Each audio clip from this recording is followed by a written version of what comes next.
Konsep immunity dalam diplomasi. Diplomasi adalah proses negosiasi dan komunikasi antara negara-negara atau pihak-pihak yang berbeda untuk mencapai tujuan tertentu seperti perdamaian atau kesepakatan kerjasama dengan cara damai dan tanpa menggunakan kekuatan militer. Dalam prakteknya, diplomasi melibatkan serangkaian tindakan seperti negosiasi dan komunikasi yang dilakukan oleh negara atau individu untuk mencapai tujuan luar negeri, menjaga hubungan internasional yang baik, serta menyelesaikan konflik atau sengketa internasional. Diplomasi adalah cara penting untuk mempromosikan perdamaian, stabilitas, dan kerjasama di antara negara-negara di dunia. Yang akan kita bahas kali ini bukanlah diplomat seperti yang ada di gambar. Akan tetapi, diplomat adalah perwakilan resmi suatu negara yang bertugas untuk bernegosiasi, menjaga hubungan internasional, melindungi warga negara, dan melaporkan informasi penting dari negara di mana mereka ditempatkan. Selanjutnya adalah pengertian diplomatic immunity. Diplomatic immunity adalah hak istimewa yang diberikan kepada perwakilan diplomatik suatu negara yang bertugas di negara lain. Ini memberikan perlindungan hukum terhadap tuntutan pidana, perdata, dan administratif di negara yang mereka layani, sehingga mereka dapat menjalankan tugas diplomatik tanpa risiko tindakan hukum di negara tuan rumah.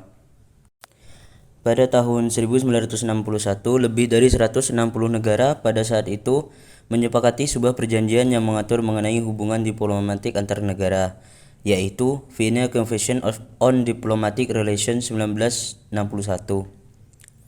Kesepakatan tersebut mengatur mengenai diplomatic immunity secara khusus, terutama yaitu pada pasal 31 yang berbunyi, "A diplomatic agent shall enjoy immunity from the criminal jurisdiction of the receiving states. He shall also enjoy immunity from its civil and administrative jurisdiction."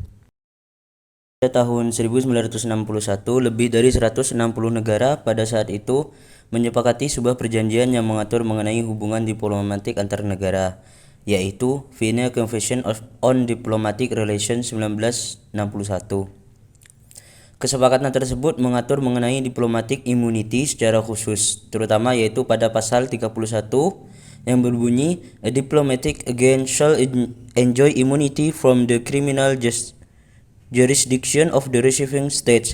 He shall also enjoy immunity from its civil and administrative jurisdiction." Pernyataan ini berarti seorang agen diplomatik yang merupakan perwakilan suatu negara yang bertugas di negara lain diberikan perlindungan dan hak istimewa hukum tertentu secara khusus.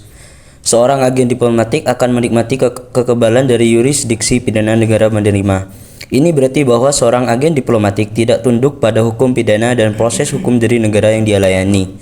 Mereka tidak dapat dituntut atau diproses secara pidana dalam sistem hukum negara tuan rumah. Yang kedua, dia juga akan menikmati kekebalan dari yurisdiksi perdata dan administratif. Bagian ini dari pernyataan tersebut memperluas kekebalan ke masalah perdata dan administratif juga. Dengan kata lain, seorang agen diplomatik tidak tunduk pada gugatan, tindakan hukum perdata atau proses administratif dalam sistem hukum negara tuan rumah.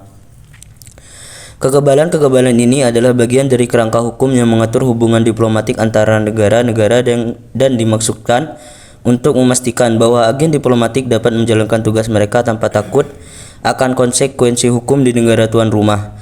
Namun penting untuk dicatat bahwa kekebalan ini tidak bersifat mutlak dan dapat memiliki pengecualian dalam kasus-kasus tertentu sebagaimana didefinisikan oleh perjanjian internasional dan konvensi.